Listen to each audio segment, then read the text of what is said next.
ubicarles temporal y espacial, ubicarle temporal y espacialmente también en el tiempo.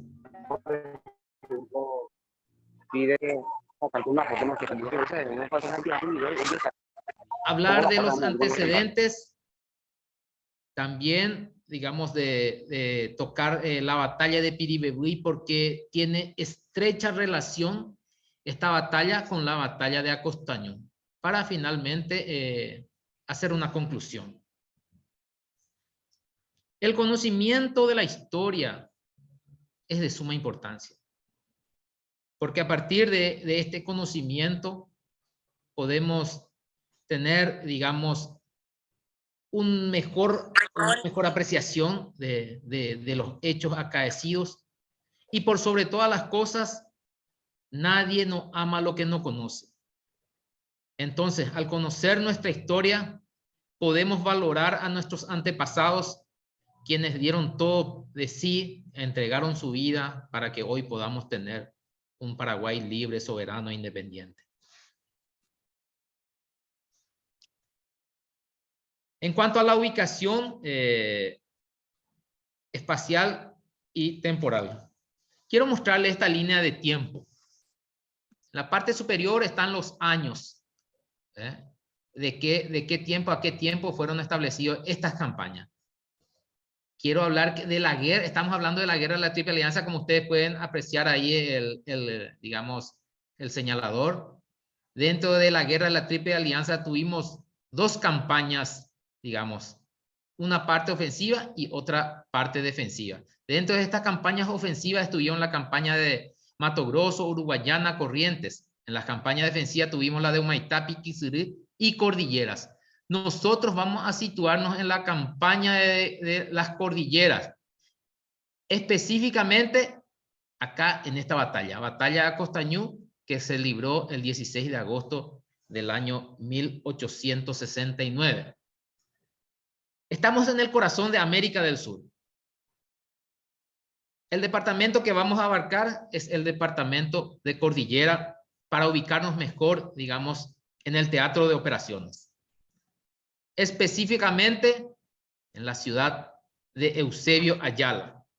Y en este distrito de Eusebio Ayala se encuentra en ese sitio el lugar donde se libró la batalla de Acostañú. En cuanto a los antecedentes, quiero manifestarle que después de la campaña de Piquizirú, terminado en diciembre del 68, y el 1 de enero del año 1869, las tropas aliadas ingresan a Asunción, ocupan toda esta ciudad y se desarrollan algunas actividades no muy agradables para nosotros, porque se saqueó todo el país, prácticamente toda la ciudad de Asunción, inclusive no se respetaron, digamos, los cementerios. Esta ocupación, digamos, ya no gustó al entonces Luis Alves, más conocido como Duque de Caxias. Él se había hecho cargo de la conducción del ejército aliado después de la batalla de Curupaytí, el 22 de septiembre del año 1866. Y llegado enero de 1869, cuando las tropas, digamos, imperiales y aliadas ingresan a Asunción, él decide retirarse porque consideraba que la guerra estaba terminada. Y es así que el 5 de enero de 1869, Luis Alves se retira, el duque de Caxias se retira del Paraguay. En su reemplazo, se nombra a Gastón de Orleans, más conocido como el Conde d'Eu, para la conducción de las operaciones militares, en reemplazo del duque de Caxias. Este señor era el yerno del emperador Pedro II, el emperador del Imperio del Brasil en aquel entonces. Y se hace cargo de las operaciones, y con ella prácticamente se inician las campañas de las cordilleras. Campaña de la cordillera que en esta se sobresalen 3 batallas. la de Piribebuy, Acostañú y Cerro Corá. Hubieron otros combates también, pero estas son las que considero de mayor importancia. Como le manifestaba, no podemos pasar por alto la batalla de Piribebuy, porque esta batalla tiene su incidencia directa en los hechos ocurridos en la batalla de Acostañú. Esta batalla librada el 12 de agosto de 1869. Y este era el comandante de esa plaza, de la plaza de Piribebuy, el comandante Pedro Pablo Caballero. Este señor había recibido la intimación del conde Deu en la víspera de esa batalla, diciéndole que se entregue, a lo que él respondió: decid a vuestro comandante que estamos aquí para pelear y si es necesario para morir, pero no para rendirnos. En el día 12 al amanecer le envía nuevamente una intimación diciéndole que quite a los niños y mujeres del reducto, a lo que él respondió nuevamente que los niños y las mujeres están aquí seguros y que él mandará en territorio paraguayo cuando no haya una que la defienda. En aquel entonces, la plaza de Piribebuy era defendida por 1,600 almas y tuvo que defenderla de un ataque de 20,000 soldados. ¿Por qué digo almas? Porque ahí ya no existía un ejército regular, sino que parte de combatientes, ya algunos con avanzada edad, jóvenes estudiantes que estaban al cargo del profesor Fermín López y mujeres. En esta heroica resistencia, digamos, y como ya es de conocido o era de suponer que la diferencia abismal en cuanto a armamento y cantidad de soldados era abismal, entonces cada mujer, cada estudiante, cada anciano tenía que pelear con 14 a 15 personas o combatientes del ejército aliado. El resultado era de suponer. Fueron aislados y en esa situación, digamos, se les tomó prisionero, momento en el que el conde Deu pregunta si cómo estuvieron, digamos, las bajas. Uno de los comandados le dijo que no tuvimos un número muy grande, pero sí una baja muy sensible, muy sensible. Se refiere entonces a quién, digamos, a la muerte del general Mena Barreto, Juan Manuel Mena Barreto, quien fuera, digamos, acertado por un tiro de fusil del cabo Gervasio León. Esto hizo a que el conde Deu entre en cólera, en ira, y en ese momento ordenó la decapitación, como ustedes pueden apreciar en esta imagen aquí, la decapitación de su comandante en frente de su familia, así como la decapitación de otros prisioneros de guerra. También la violación de las mujeres y así como también el incendio del Hospital de Sangre de Piribebuy. Esto enervó muchísimo entonces este hecho trágico del fallecimiento del general Mena Barreto. Ante esta situación, el conde Deu ordena la toma de Caacupé, porque en Ascurra estaba, digamos, el contingente, el resto del ejército paraguayo. Entonces, ordena entonces que se haga un envolvimiento y se tome a todas las tropas ahí. Aquí quiero compartir con ustedes, un ratito voy a...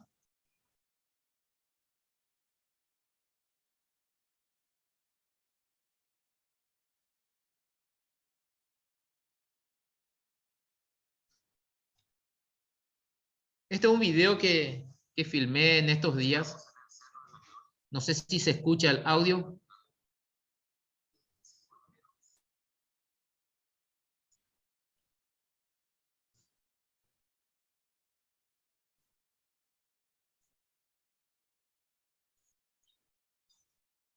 No, no se escucha. Estoy relatando que estoy en el mirador, ahí que es conocido como Cerro de la Gloria. Me fui en estos días, hace 2 días atrás, para grabar esta imagen, para que ustedes tengan una mejor apreciación. El Cerro de la Gloria es un lugar, un mirador natural, en donde hay un monumento a todos los niños caídos en esta batalla, ¿verdad?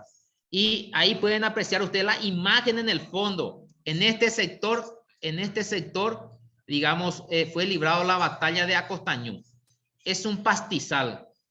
A orillas acá pueden apreciar algunas vegetaciones ciliares, que es lo que conocemos nosotros en el término militar. La vegetación ciliar sabemos que es la que crece, digamos, a orillas de los ríos. Este es el arroyo Piribebuy, este es el arroyo Yucuré que pueden apreciar. Entonces, posteriormente vamos a estar mostrando las otras imágenes y van a poder interpretar mejor en dónde se libró esta batalla.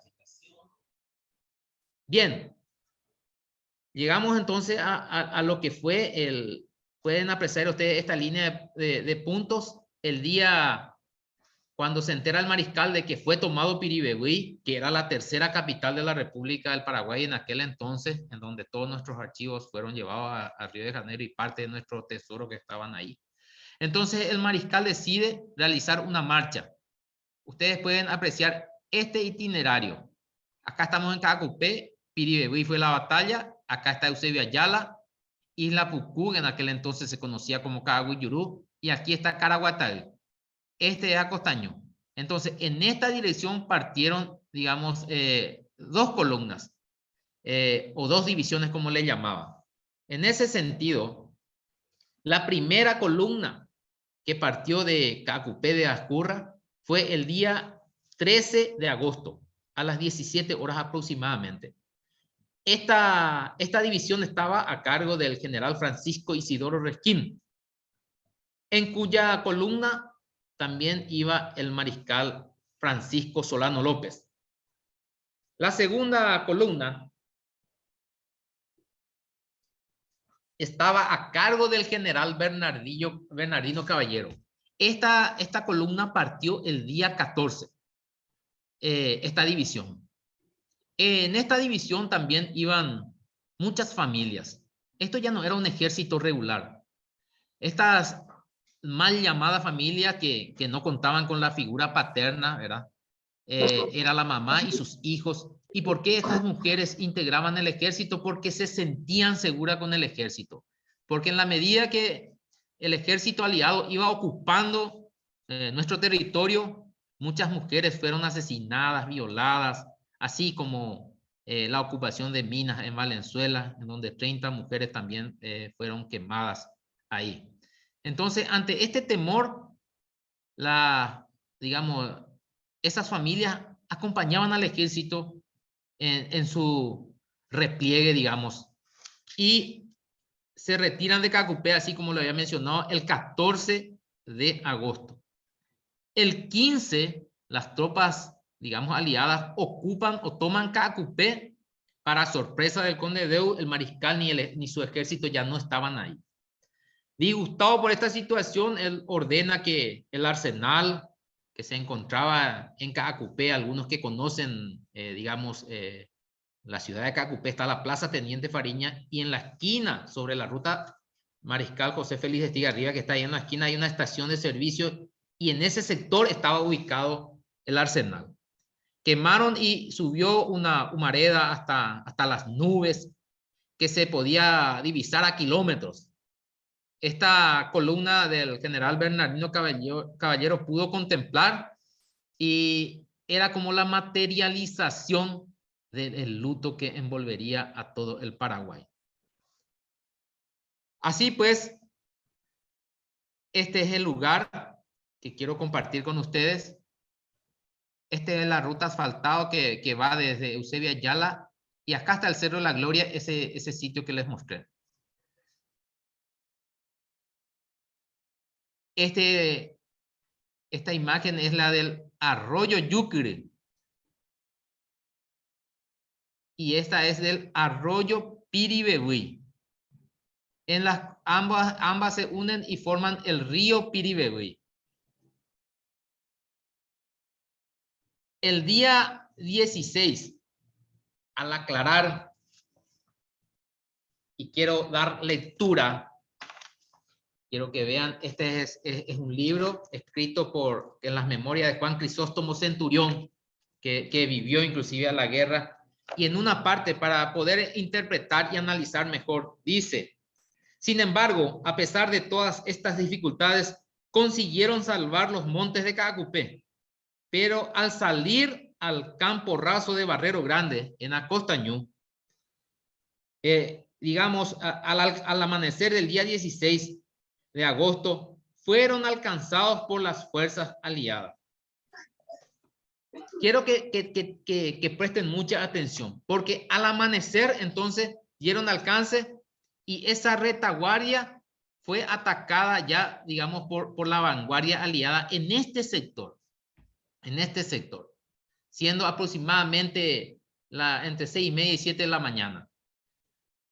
Pudo ser repelida estos primeros embates, digamos, y posteriormente nuestro ejército tuvo que replegarse y ubicarse sobre el arroyo Yucri, sobre este arroyo, apoyar su defensa sobre esto.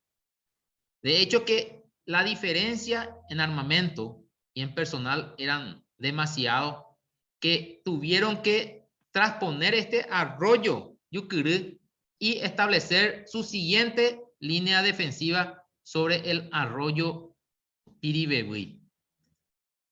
Estando ya en estas posiciones, la división de Bernardino Caballero fue prácticamente ya en horas de la tarde acorralada.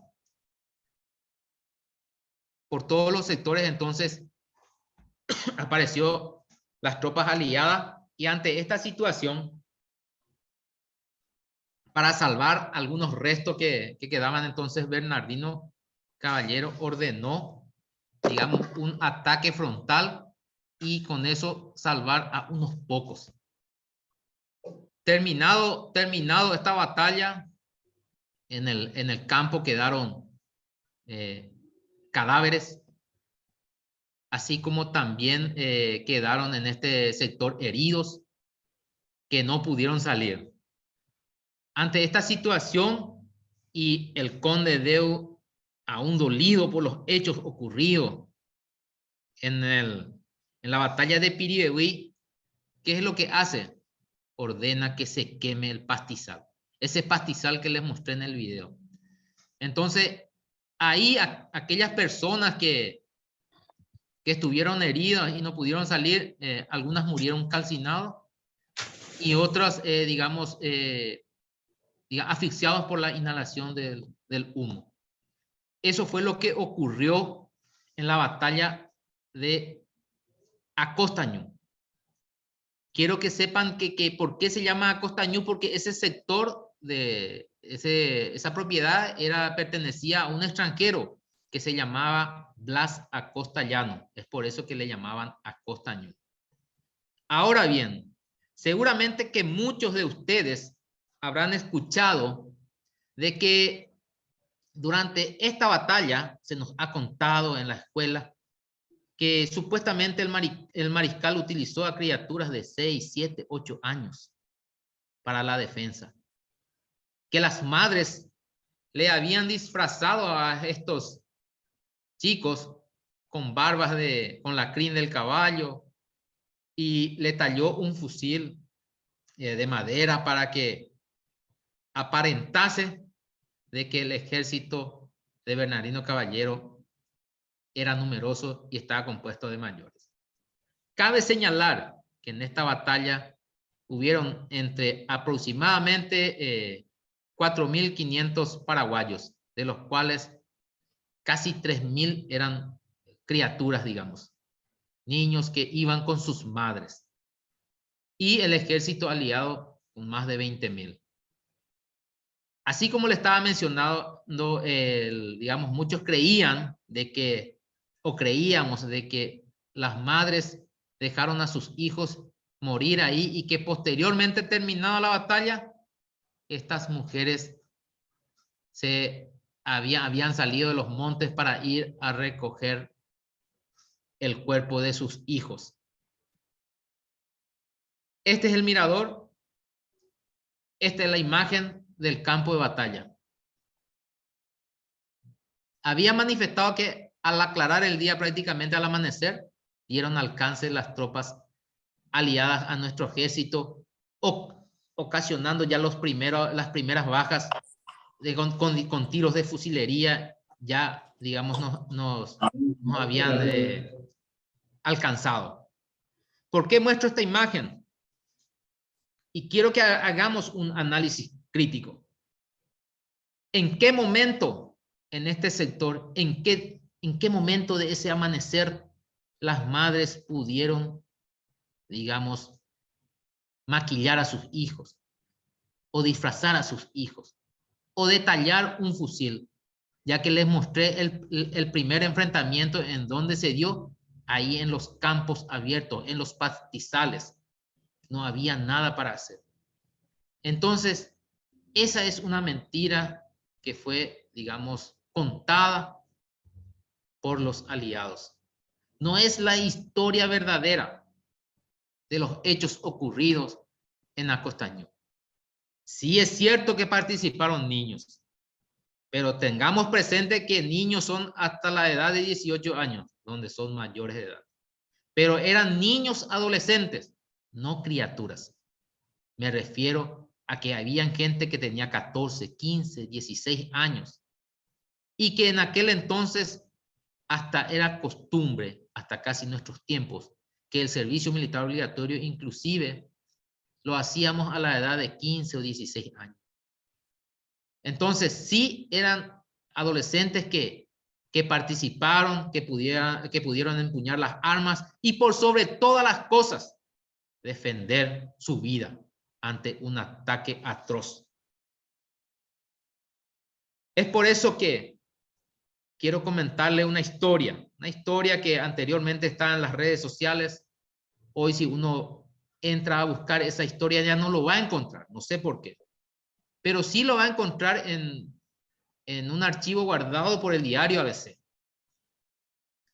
El doctor Smith, que es un médico inglés que estaba al servicio de las tropas del imperio, el día 17, es decir, al día siguiente de la batalla de Acostañó, sale a recorrer los campos y se ata un pañuelo por la nariz y por la boca porque ese olor en ese estado de putrefacción de los cadáveres que habían sido quemados era muy fuerte. Recorriendo en esos campos de, digamos, su seguridad, que era un soldado del imperio, apunta hacia unos matorrales y sale y le dice, ¿qué vio, soldado? Le dice, gente, le dice. Entonces van hasta cierto lugar en donde estaban unas plantas de banana y dice que habían dos criaturas. Cada una de ellas es tomada como garrapatas, digamos, por esta planta. El doctor Smith le toca la cabeza al niño y este niño se pone en una posición fetal como si fuera diciendo, estoy aquí para la última estocada. El doctor le dice, no teman. El doctor Smith hablaba muy bien el español. Al levantar este chico la mirada y con los ojos saltones, ve que el soldado del imperio le sigue apuntando con el fusil. A lo que el doctor Smith le golpea con la mano el fusil y le dice, baje el arma, soldado. Aquí ya no hay nadie a quien matar. Y es así que el doctor Smith se apiadó de estas criaturas. Al varón le llamó Bernardo y a la nena le llamó Belén y los llevó a vivir con él.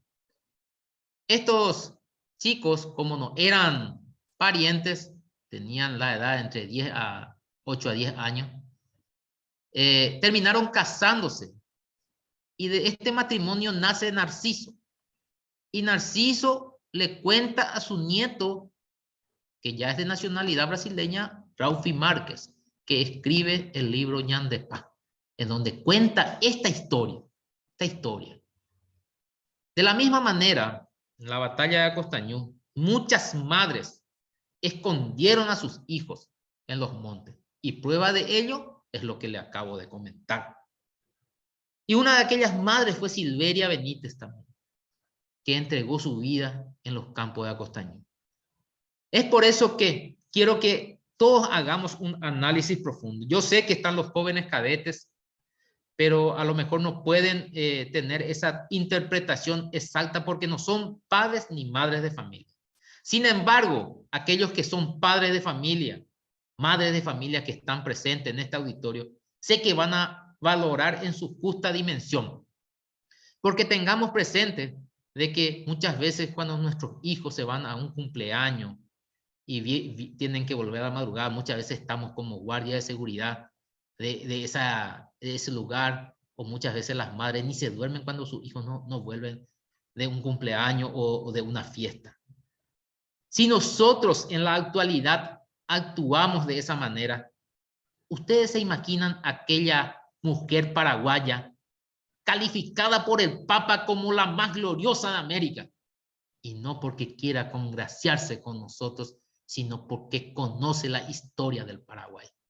Aquellas mujeres que estaban curtidas por el sacrificio, el dolor y tanta sangre de parientes, hermanos, padres, esposos y algunos hijos. No creo que aquellas mujeres paraguayas hayan tenido el valor de ocultarse en los montes y sacrificar a sus retoños, a sus hijos de 9 y 10 años, como quisieron hacernos creer por mucho tiempo. Sé que seguramente tendremos detractores con respecto a lo que digo, pero esa es la realidad y quiero que cada uno de nosotros analicemos profundamente y nos pongamos en la piel de aquellas mujeres que defendieron nuestra patria. Uno de aquellos adolescentes que participó en esta batalla fue Emilio Aceval, que tenemos en imagen. Tenía tan solo 15 años y Emilio Aceval llegó posteriormente a la presidencia de la República del Paraguay entre los años 1898-1902. Hermano de Benjamín Aceval, que lleva el nombre de una ciudad del departamento de Presidente Hayes, quien había defendido, digamos, nuestro territorio en el arbitraje cuando quisieron repartirse todo nuestro territorio los aliados. Entonces, Emilio Aceval, de niño combatiente de Acostañú, llegó a la presidencia de la República. Asimismo, el entonces coronel Florentín Oviedo, quien había participado también en esta batalla, el coronel Florentino Oviedo había nacido el 16 de octubre de 1840 y fue tomado prisionero en Acostañú. De Acostañú, digamos, él fue llevado a Río de Janeiro, en donde el emperador Pedro II le había ofrecido una mansión, un grado superior y un sueldo bastante decoroso, con la condición de que él acepte la nacionalidad del imperio en aquel entonces. Sin embargo, él se rehusó a esto y dijo que tenía que dar mucho por su país. Y volvió al Paraguay y vivió lo suficiente para que en el año 1932, cuando se iniciaba la Guerra del Chaco, él se presente nuevamente con sus 92 años de edad para participar de esa guerra. Y es la imagen que tenemos ahí del coronel Florentino Oviedo sentado entre dos oficiales. Por supuesto que él ya no combatió, pero aquellos soldados que se alistaron en nuestro ejército para la guerra del Chaco, al verle a este héroe de la guerra de la Triple Alianza, atropellaban las plantas de viñales sin sentir nada, prácticamente sin sentir dolor. Y él fallece el 11 de octubre del año 1935, a 5 días de cumplir 95 años de edad. Ese es el coronel Florentino Oviedo. De la misma manera, el trompa Cándido Silva, quien había hecho el toque del triunfo en la batalla de Curupaytí, participó también de esta batalla de Acostañú. Y con él le ocurrió algo bastante peculiar, porque estando en el campo de batalla y se quema el campo, ¿Qué hace él? Se mete entre los cadáveres y se cubre con los fallecidos, digamos, en ese campo de batalla, con los muertos en ese campo de batalla. Terminado, digamos, el incendio, él pudo salvarse, se encomendó a San Baltasar y pudo sobrevivir. Y lo primero que hizo fue, al regresar a su casa, entonces adquirir una imagen de San Baltasar para rendirle un justo y merecido homenaje y agradecimiento por su salvación. Esta es la historia de la batalla de Acostaño, una historia que espero haya llegado y calado hondo en cada uno de ustedes, ya que en homenaje a esta batalla se ha decretado que el Día del Niño se festeje cada 16 de agosto. Finalmente, con la imagen del héroe máximo de nuestra nacionalidad, quisiera decirle de que el héroe máximo se juramentó en varias ocasiones y cumplió su promesa de morir enfrente a su ejército como lo había hecho en Cerro Corá. Y en una de las estrofas de aquel testamento político dejado antes de su muerte, decía: yo seré más encarnecido que vosotros, seré puesto fuera la ley de Dios y de los hombres, y se me hundirá bajo el peso de montañas de ignominia. Pero vendrán otras generaciones que nos harán justicia, aclamando la grandeza de nuestra inmolación. Hoy somos esa generación que debemos aclamar la grandeza de todos nuestros antepasados y en especial de aquellos que dieron su vida en esta trágica batalla y desigual por sobre todas las cosas, como lo fue la batalla de Acostaño. Muchas gracias por la invitación a las autoridades de las diferentes cooperativas, al suboficial principal de comando del ejército, Benefrido Pavón, por hacer el enlace correspondiente y poder estar con ustedes en esta fecha tan importante. Ojalá hubiese sido de forma presencial para que podamos compartir, digamos, experiencias diferentes y por sobre todas las cosas, sentir ese calor humano que es diferente que cuando estamos detrás de, digamos, algunas pantallas digamos, de estos materiales que tenemos hoy de las notebooks o de celulares. Muchas gracias y estoy a lo que ustedes quieran requerir con sus preguntas. Muchas gracias, mi general. Vamos entonces a preguntas. Pueden abrir su micrófono por turno y hacer la pregunta correspondiente como nos acostumbramos a hacer de manera ordenada. Entonces vamos a empezar el espacio de preguntas y respuestas si tienes alguna pregunta o de repente también si quieren agregar algo más de lo que ya dijo acá nuestro disertante.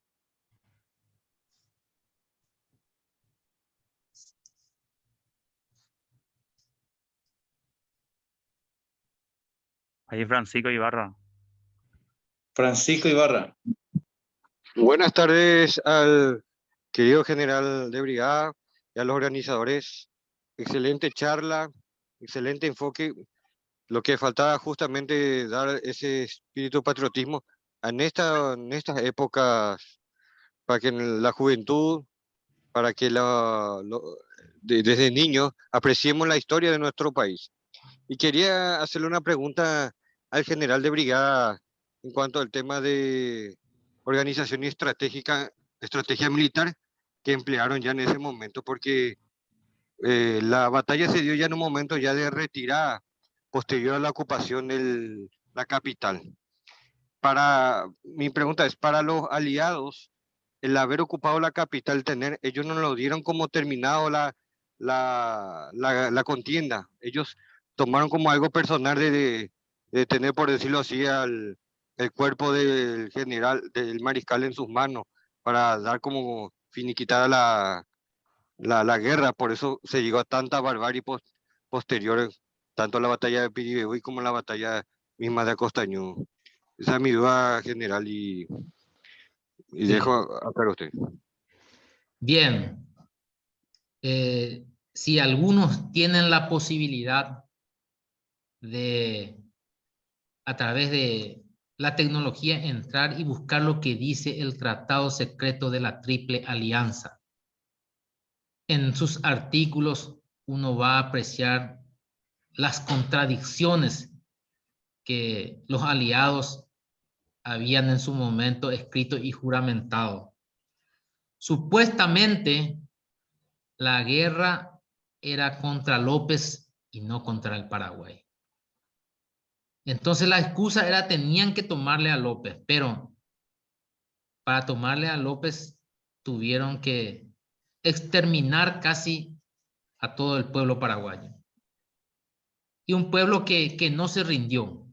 Hay un pueblo bíblico de Masada que prefirieron la muerte, es decir, ellos prefirieron suicidarse antes de rendirse.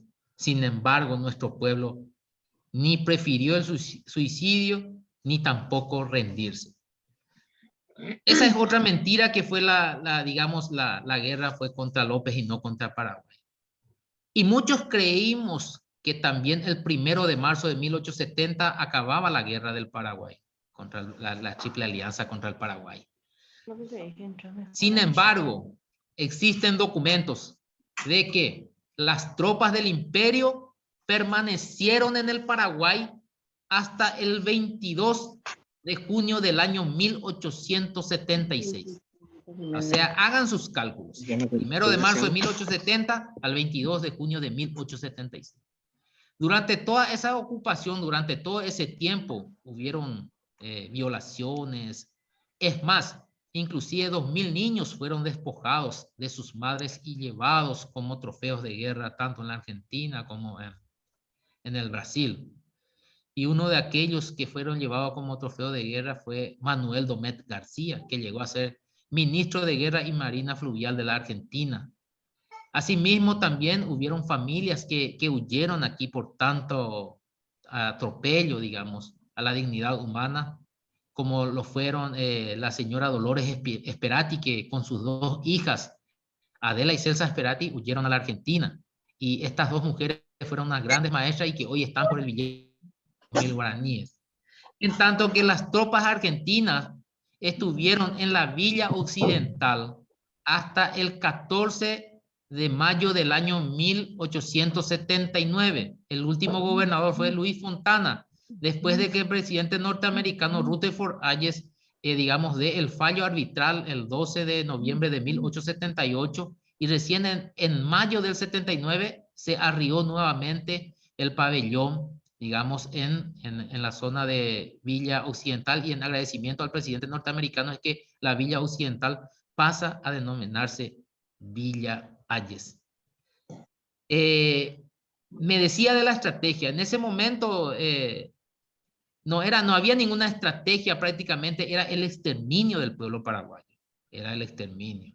Cosa que gracias a Dios no ocurrió por las heroicas mujeres tan valientes paraguayas que posguerra la Triple Alianza fueron ellas las que levantaron el país empuñando el machete, la azada, el arado y, digamos, iniciar toda una nueva vida después de que el Paraguay quedó en cenizas. Si bien es cierto, como les mencionaba en el relato, ese ejército, supuesta división que estaba a cargo de Bernardino Caballero, ya no era un ejército regular. Es por eso que el duque de Caxias ya se retiró del Paraguay el 5 de enero del 69, porque sabía que ya era una guerra de exterminio. Ya no era una guerra regular, ¿verdad? Y ya iba contra sus principios. Y en la batalla de Acostañú, yo suelo decir de que lo que conocemos un poquitito de táctica, sabemos que eso no fue una batalla prácticamente, fue un combate de encuentro, en donde el ejército aliado le alcanza a las tropas y se produce una batalla de encuentro, un combate de encuentro, mejor dicho. Y eso es básicamente lo que puedo mencionar en cuanto a su pregunta, y espero que haya satisfecho, digamos, esa inquietud que tenía. Excelente, general. Totalmente disipada la duda. Muchas gracias y esperamos contar otra vez con algunas exposiciones para las siguientes fechas heroicas, épicas, como la de Boquerón y demás. Gracias, general. Sí, por Un favor. segundo, ¿puedo hacer un comentario, por favor? Sí, adelante. Hoy escuchaba en una radio argentina que decía que el mariscal López había fusilado a muchos hombres que le hombres y mujeres que le aconsejaban la rendición.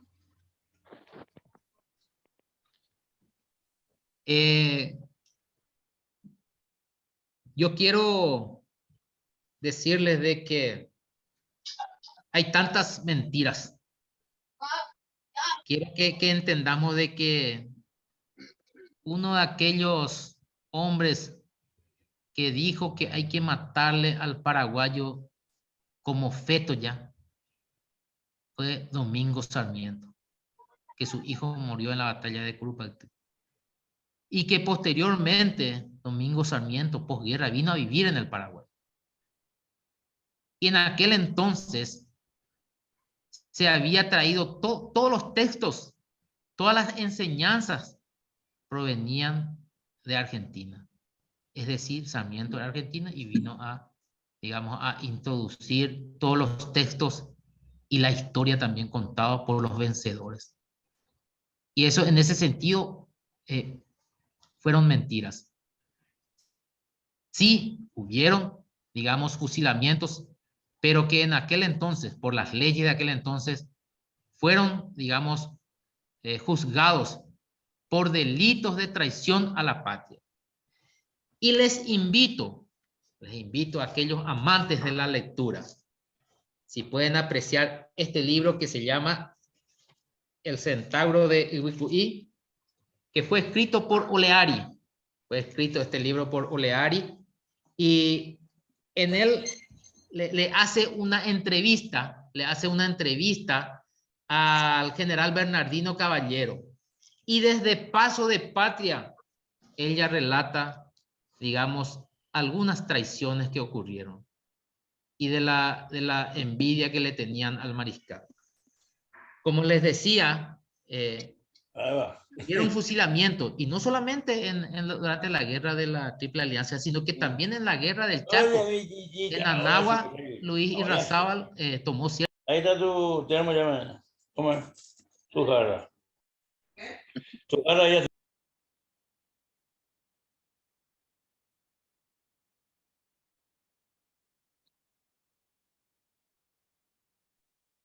Buenas tardes. Está apagado su audio. Ahí, ¿me escuchan? Sí. Ahí sí, ahí sí. Bueno, Podría les repetir decía, en general lo que está diciendo, muy interesante. sí, les decía entonces de que posguerra, aquel expresidente argentino Domingo Sarmiento, que había perdido a su hijo en la batalla de Curupaytí, había dicho de que al paraguayo hay que matarlo en el seno materno, como un feto, y no dejarlo nacer. No lo digo yo, lo dicen las crónicas. Y en tal sentido, cuando él viene aquí al Paraguay a vivir, porque él viene y muere aquí en Paraguay, trae todos los textos argentinos para la educación, y se cuenta otra historia, como le decía, la historia que cuentan los vencedores. Es mentira de que el mariscal haya asesinado o fusilado a alguien para que dijo que nos entreguemos. No, eso no es cierto. Así como le decía, hubieron gente que fueron fusiladas por delito de traición a la patria, que en aquellos tiempos se regían por esas leyes, ¿verdad? Así como les mencionaba también que en la guerra del Chaco también hubo, digamos, fusilamientos, específicamente en la zona de Nanagua, donde el comandante era Luis Irrazábal. Son medidas que se toman en un conflicto armado, que inclusive el Código Penal Militar hasta hoy día contempla la cuestión de fusilamiento cuando es en un acto, cuando un país va en guerra, contempla todavía. Entonces, esas son de repente, algunas mentiras que se dijeron en contra para desprestigiarle al mariscal Francisco Solano López. Sin embargo, si ustedes conocen la historia del general Belayev ruso, que vino a entregar su vida por el Paraguay, porque conoció la historia del Paraguay y de un pueblo valiente y la vida del mariscal. Y para él fue tanto la sorpresa que fue, digamos, cuando vino al Paraguay para prestar su servicio en la Guerra del Chaco, fue designado en el regimiento de infantería número 16 que lleva el nombre de Mariscal López, y dijo él: yo soy capaz de prestar servicio como soldado si es que me van a incorporar en este regimiento. También los japoneses conocieron un pueblo en Sudamérica tan valiente, y que ellos dijeron o adoptaron también esa misma actitud en la Segunda, digamos, Guerra Mundial. Hay tanta gente que se inspiraron en nuestro pueblo, que sé también hay gente que dirán lo contrario, ¿verdad? Y tengamos presente que el Paraguay antes de la guerra era un país floreciente. Posguerra fueron tomados por muchos legionarios que inclusive empezaron con la deuda, porque el Paraguay no tenía ninguna deuda. Entonces debemos de hacer esos análisis para poder, digamos, entender de los hechos ocurridos y del por qué hay ciertas críticas. Espero que, digamos, haya respondido a su pregunta. Sé que me extiendo para que podamos entender mejor de los hechos y del por qué de repente hay gente que dice de una manera. Sin embargo, escuchemos a la propia expresidenta Cristina Fernández de Kirchner, que dijo. Hay un video en donde uno puede compartir lo que dice el Papa Francisco, lo que dice Piña y el otro en su video de la guerra de la Triple Alianza. Entonces, y hoy por hoy hay algunos, digamos, videos que están corriendo también por las redes sociales, en donde ya se conoce un poquito más de nuestra historia. Así es que espero haya satisfecho con mi respuesta.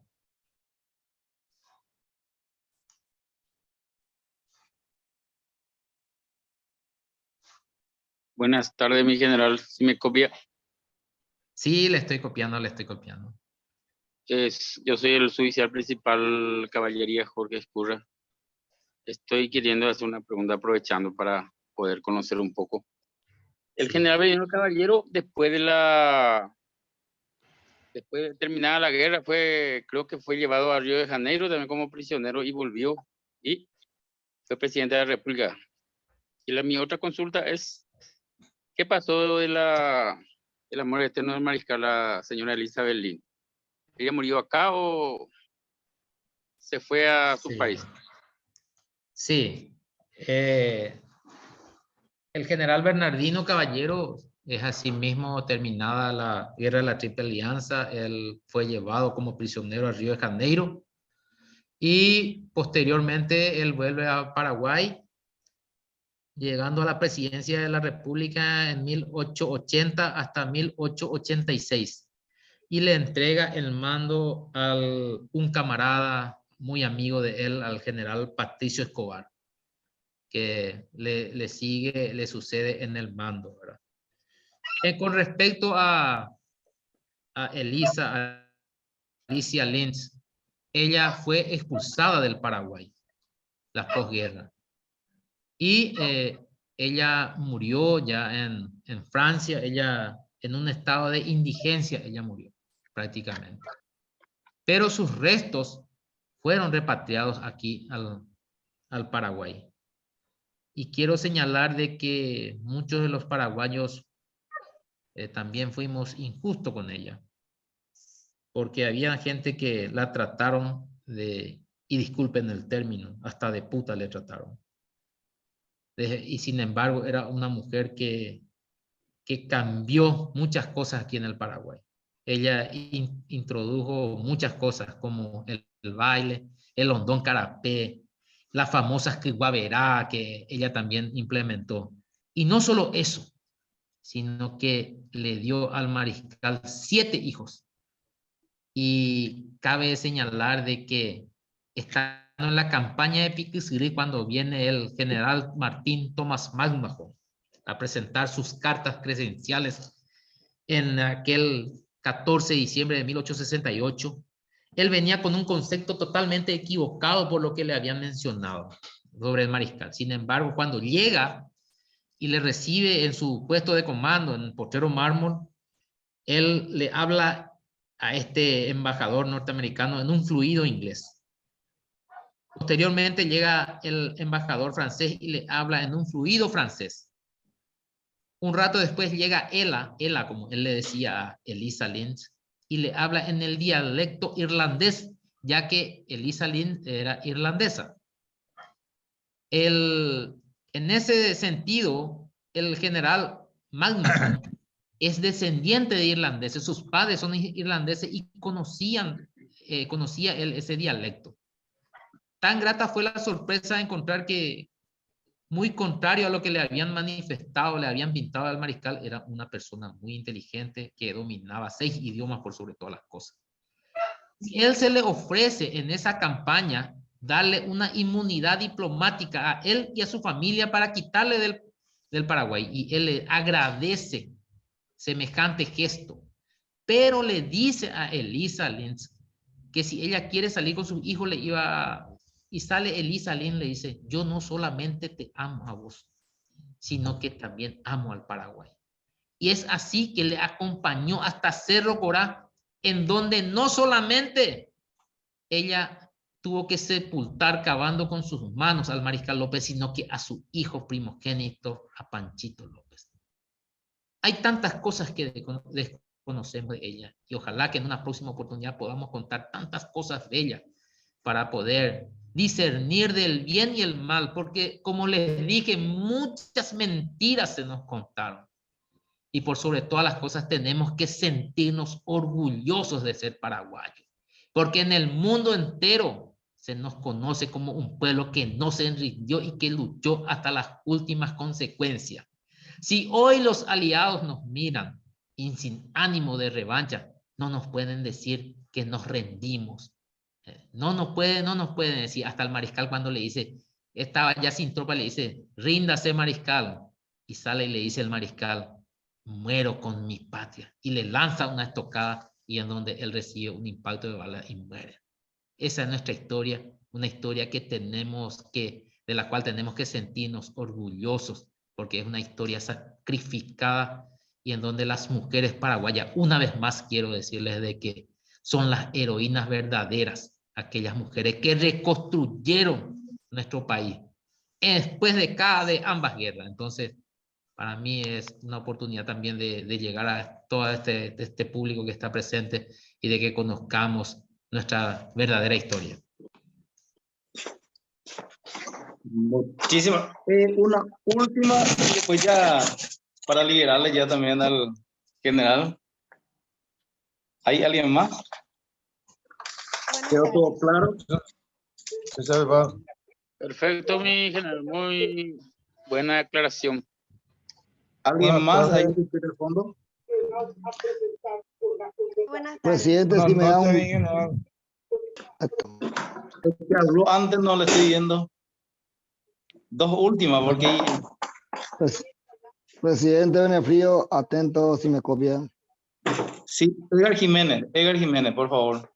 Gracias, presidente. Buenas noches, mi general Suiza principal, van a Edgar Jiménez por esta. Les saluda y en primer lugar le quiero felicitar hondamente desde el fondo de mi corazón, porque estoy escuchando tantas cosas positivas que antes yo también escuchaba tantas tergiversaciones y mentiras sobre esta historia que nos han dicho nuestros antecesores.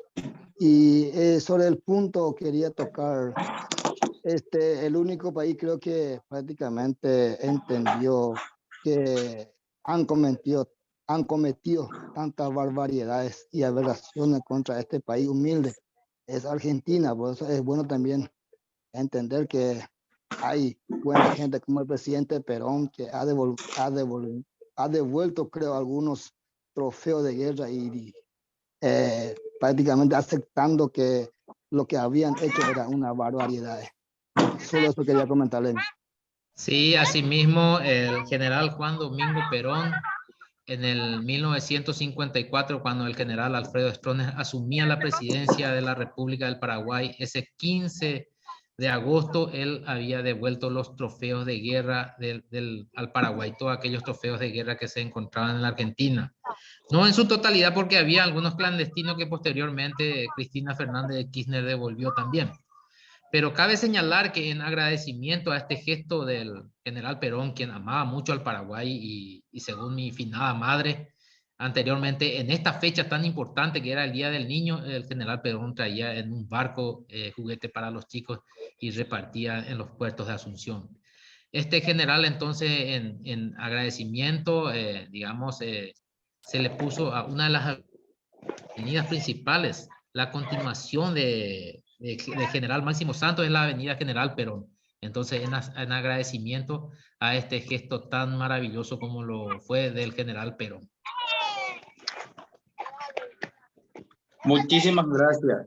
Creo que extensa y enriquecedora la exposición de mi general Olmedo. Yo de mi parte y en nombre de todas las cooperativas que participan en esta oportunidad, fuimos 97, 98 participantes de todas las cooperativas. Entonces, una vez más, muchísimas gracias. Y el 24 de agosto Hola, vamos a encontrarnos por la Cuba. reina. Hola, reina. Chao. Sí, ahí está. Bueno.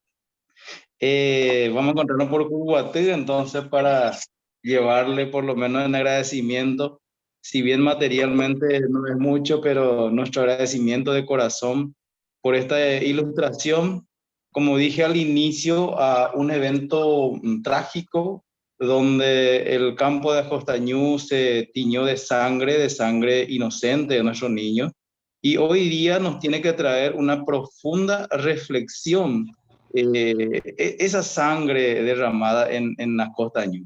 Nosotros también con la Cooperativa 28 y la Asociación de Suboficiales, acompañado por el presidente del Club de Suboficiales, estuvimos el sábado, primeramente en Piribebuy, recorriendo el museo, la iglesia, donde vimos la iglesia todavía en uno de los postes, no los pilares tienen todavía el vestigio de la bala de aquel 12 de agosto. Y tuvimos también donde era el hospital donde fueron quemadas más de 600 personas, heridas, ancianos entre ellos.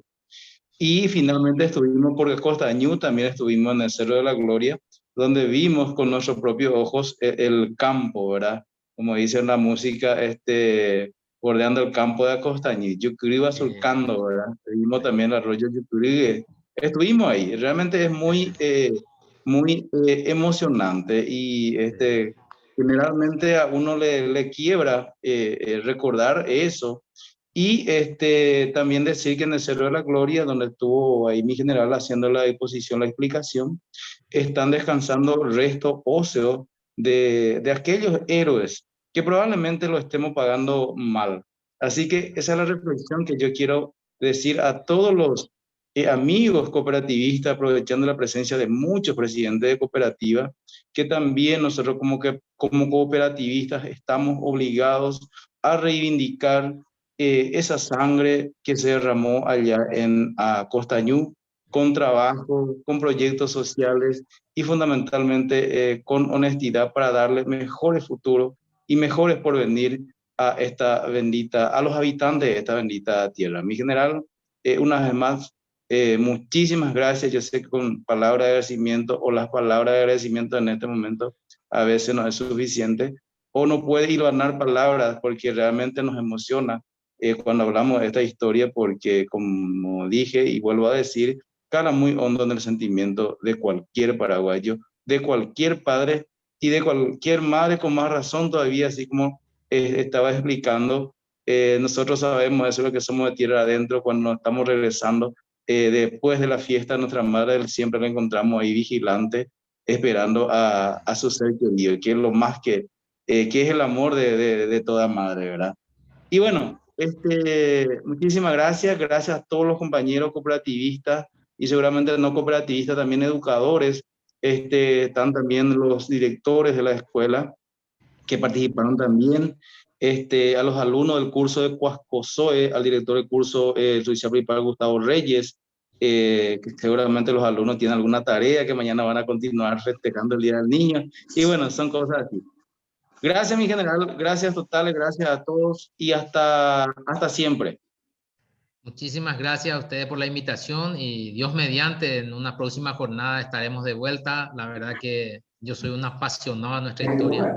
Amo a nuestro país, amo al Paraguay y gracias por ese esfuerzo hecho por todas las cooperativas para que hoy podamos estar en esta fecha tan importante compartiendo este espacio. Éxitos y hasta pronto. Finalmente acá el mensaje recibí, el judicial Pedro Ortiz no pudo participar por razones laborales, vamos a decirle, le manda muchos saludos, también su agradecimiento en representación de este convenio intercooperativo y de la cooperativa Cobosopán Limitada. Excelente disertación, mi respeto de siempre a las órdenes.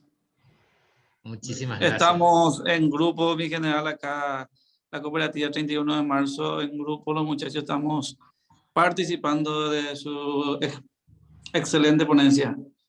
Muchísimas gracias. Saludos a todos, ¿eh? Excelente. Acá estamos.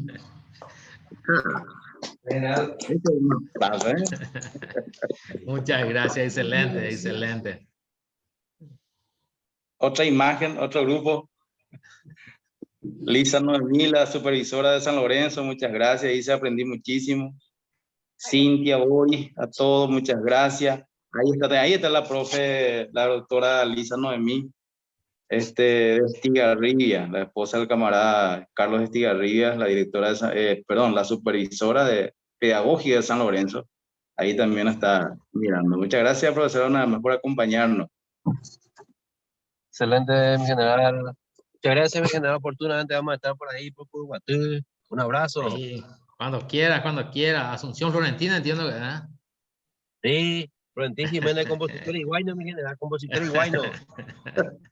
Así mismo, mi querido amigo. Fuerte abrazo. Igual para usted, mi general, muchas gracias. Gracias, señor presidente de la cooperativa 28 de febrero, también a usted por este excelente trabajo que nos está dando. Gracias, presidente. Ahí justamente Reyes me dice desde el curso de Cuascosó, de todos los alumnos prendidos también y están teniendo con su proyector ahí viendo la exposición.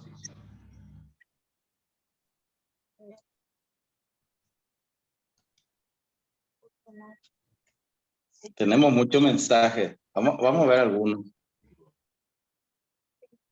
Algunos mensajes. Vas ahí. Buenas noches.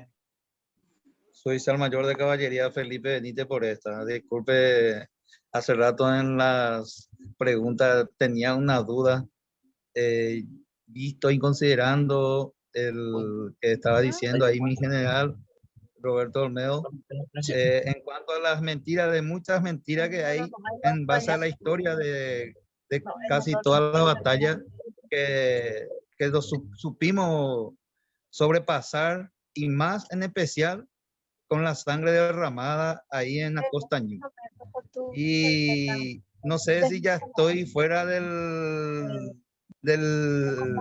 la pregunta, ¿verdad? Pero esa duda que tengo, si hay posibilidad, mi general, si me puede quitar por la gran duda que estoy teniendo en cuanto a Elisa Lins, del motivo que usted desde el principio está diciendo que la guerra de la Triple Alianza no fue contra el Paraguay, fue netamente, exclusivamente contra el Mariscal López. No. En ese sentido, yo, por ejemplo, esa mentira, por ejemplo, quiero salir de la duda. Justamente una de las mentiras que se dice que durante el Mariscal López, en su entrenamiento o su capacitación en Europa, le trajo a Lisa Lynn, ¿verdad? Que es la esposa después, que supuestamente que Elisa Lynn era ya luego o sea, que era señora ajena, que por eso mismo también hubo esas repercusiones contra el mariscal López. Esa mentira, no sé si esa duda que estoy teniendo, si me podría quitar, mi general. Bueno, dicen algunos malintencionados y que lo establecen en el mismo tratado secreto de la Triple Alianza, en donde que la guerra era contra López y no contra el Paraguay. Sin embargo, sabemos cómo quedó la población paraguaya después de la guerra. Casi fue exterminado. Y de la misma manera, sí es cierto que Elisa Lynch vivía en un internado y era chica de familia. Ella para poder salir de ese internado debía estar casada. Y es por esa razón de que ella contrajo matrimonio con el mayor Xavier de Quatrefages, que era un oficial francés. Cabe señalar de que algunos dicen que ese matrimonio ni siquiera fue consumado, porque él partió a las operaciones militares. Y ella le conoció al mariscal y fue un amor a primera vista, así como el mariscal se enamoró de ella, ella se enamoró también del mariscal. Para poder jugar contigo. A tal punto de que ella decide venir con el mariscal. Ella no tuvo ni un solo hijo con el mayor Quatrefages. Sin embargo, Panchito López ya nace en el trayecto a Asunción en Buenos Aires. Yo también, mi amor. En ese sentido, Me voy a cambiar. Dios mío, esa criatura que ama tanto a su madre, ¿eh? Festejando su día. Sí, está bien, son chicos. No, y les decía de que Madame Lynch, digamos, no consumó porque en aquel entonces no había medidas anticonceptivas. Y ella no tuvo ningún hijo con el mayor Quatrefages. Sin embargo, con el mariscal tuvo 7 hijos. Y en el trayecto, cuando venían al Paraguay, ya nace uno. Es más, le dice el mariscal, llegamos al Paraguay y si a vos no te gusta el Paraguay, podés regresarte a Europa. Y sin embargo, ella no. Se quedó, se acompañó. Y, digamos, vivió aquí con él hasta su muerte. Y después se fue del Paraguay ella porque fue expulsada, no por otras cosas. Y en ese sentido también el mayor Quatrefages volvió a casarse a tener hijos, ¿verdad? Por eso es que yo soy del pensamiento de que ese matrimonio no fue consumado porque en aquella época no había medidas anticonceptivas, ¿verdad? Para evitar un embarazo. Y una persona que se casa con otro por amor, pues automáticamente lo primero que quiere es un hijo, ¿verdad? Entonces, esos son mis análisis. Y Madame Lynch hizo mucho por el Paraguay. Hizo mucho por el Paraguay. Y son mentiras que quieren desprestigiarle. Hay un libro escrito que dice Calumnia, que habla, pues, digamos, a favor de Elisa Lynch, que cuenta la verdadera historia también. Y bueno, no debemos creer tanto hagamos nuestros análisis cada uno, ¿verdad? En la lectura. Hay que ver siempre qué orientación o qué intención tiene esas fuentes bibliográficas que utilizamos, ¿verdad? Y por sobre todas las cosas, nosotros que nos conocemos como paraguayos que somos, conocemos nuestra idiosincrasia, entonces saber realmente de qué fueron capaces nuestros antepasados. Y que eso no se nos borre fácilmente, así como lo decía Benefrío Babona, el oficial principal. Y que no nos olvidemos que, como dice esa canción, no seamos indiferentes a tantas cosas, ni al dolor de otra gente. Entonces yo creo que nosotros no tenemos que ser indiferentes a nuestra historia y tenemos que valorar. Esa es una historia bastante rica y sé que muchos países nos sienten envidia por esta rica historia. Así es que gracias por la invitación nuevamente y bueno, a las órdenes. Gracias, mi general. Mucho saludo desde Uruguay. Inclusive había sido, ahora me estoy mirando, excelente la exposición, dice acá Cordillerana. Yo te quiero leerle, mi general. Como Cordillerana, más que comentario a modo de anécdota que nos caracteriza y forma parte de nuestra cultura, es que los pastizales Cerro de la Gloria tienen un color rojizo justamente por la sangre de los niños que dieron su vida en ese lugar. Asimismo, los lugareños comentan apariciones de algunas almas de aquellas madres que siguen buscando a sus hijos que pelearon por nuestro querido país. Dice Patricia Arzamendia. Después, muchas gracias, realmente fue magistral la exposición. Muchísimas gracias, mi general, dice Juan Carlos Duarte. Magistral, más que estamos endeudados con nuestro héroe gigante a los niños. Realmente espectacular su charla. Gracias por la buena predisposición. Excelente disertación, brillante exposición. Excelente disertación, viva el Paraguay. Saludos a la República Oriental, que le decía su oficial principal Osorio. Brillante exposición. Acá estamos escuchando de Secopaz con todos los alumnos de Coacosoes. Cordial saludo al señor comandante de la tercera DC, dice Oscar Guido Solís, el jefe de Estado Mayor de la cuarta de I. Excelente ponencia, éxito de San Lorenzo. Gracias a los disertantes, que bueno armar un revisionismo de la historia de la guerra y sobre todo el lopismo y antilopismo siempre fue motivo de discordia entre paraguayos. Muchas gracias. General Olmedo, felicitaciones, dice Ada Liliana, desde el TEI de la Cooperativa 28 de febrero, muchas gracias. Y finalmente dice Escuela 23, España, San Lorenzo, presente, profesor Carlos Quiñones, director. Excelente la disertación, felicitaciones a los organizadores. Esperamos una próxima invitación. Gracias a la señora Lisa López por la invitación que le hace supervisar. Bueno, es todo, mi general. Vamos a ir cerrando porque si no, ya me cogen bata. La historia, como usted dice, nos apasiona a todos. Así que, en nombre de todos, feliz Día del Niño.